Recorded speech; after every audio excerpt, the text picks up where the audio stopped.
तर मित्रांनो, हे आपला सुपुत्र आरमान आहे ना, अजून बालवाडीत आहे, पहिलीला सुद्धा नाही.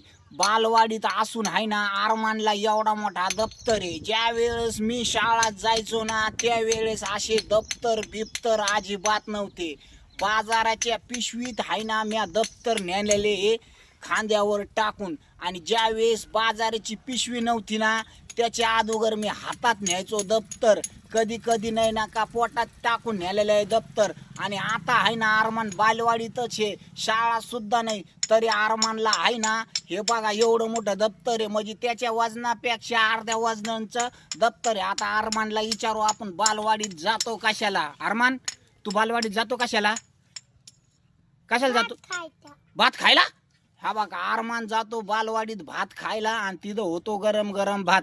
आणि काय शिकतात तुला? काय शिकतात तिथं? एक दोन शिकायचेत ना? मस्त शिकायचं. हा, बालवाडीत रोज जायचं. तुम्ही पाठीत जा बालवाडीत रोज लेकरांना भात खायला.